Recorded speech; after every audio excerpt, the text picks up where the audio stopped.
Sa buong buhay ko, ito na siguro yung pinaka-disturbing na horror story na narinig ko. It's the Ole Ole story in Tagalog, Tumingala Ka.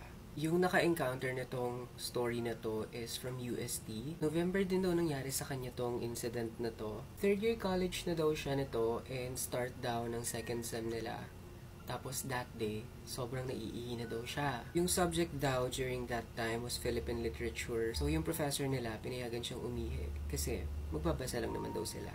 Nung nagpaalam daw siya sa prof niya na naiihi siya, yung mga classmates niya daw busy sa pagbabasa. So umalis siya ng room and naghanap siya ng CR. I assume sa third floor yung classroom niya. And imbes na mag-CR siya sa third floor na comfort room, out of order daw kasi, bumaba siya sa first floor para mag-CR. Napansin niya daw, konti lang yung tao sa lobby that time kasi class hours nga. Pagpasok niya daw ng CR, wala daw tao. So right away, natakot at kinabahan daw agad siya kasi alam naman daw ng lahat na madaming multo sa main building. Pero since sobrang ihi na nga daw siya, wala na siyang pakialam, nag-CR na daw siya doon kasi parang puputok na yung gallbladder niya. Naglakas loob na lang daw siyang pumasok kahit natatakot siya. To be specific, doon daw siya umihi sa first cubicle. Nasa kalagitnaan daw siya ng kanyang pag-ihi, doing her business. May narinig daw siyang boses ng babae. At first siguro iisipin mo, normal na tao lang yon. Pero siguro kung makakarinig ka ng ganun, you would tell the difference kung tao ba talaga or hindi. Iba siguro yung naramdaman niya and what she did is nagbadali na lang siya, wala naman siyang choice.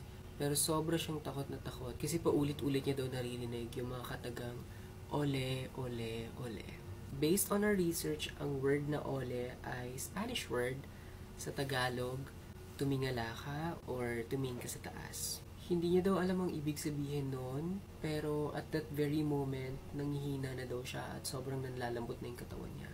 Basta at that point daw, gusto niya na lang matapos umihi, and when she was finally done, trinay niyang buksan yung door ng cubicle, dito niya mabuksan, parang may nakaharang daw.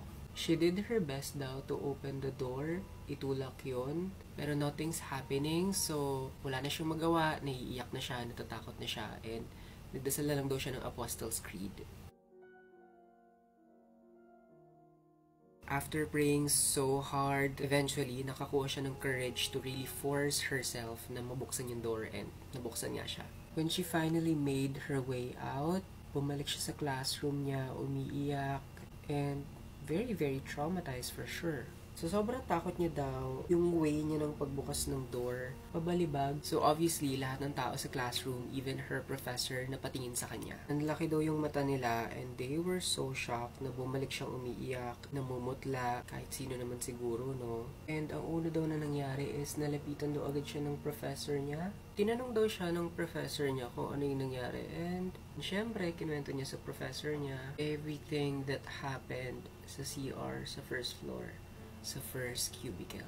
Nung nalaman ng professor kung ano yung words na sinasabi ng girl sa kanya, which is the word ole, doon daw siya nag-start na talagang humagulgol sa takot.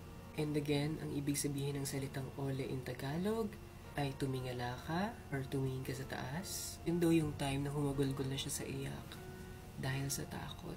Hindi niya daw sure kung ano yung gustong ipahiwatig sa kanya ng babae or kung ano yung gustong ipakita sa kanya.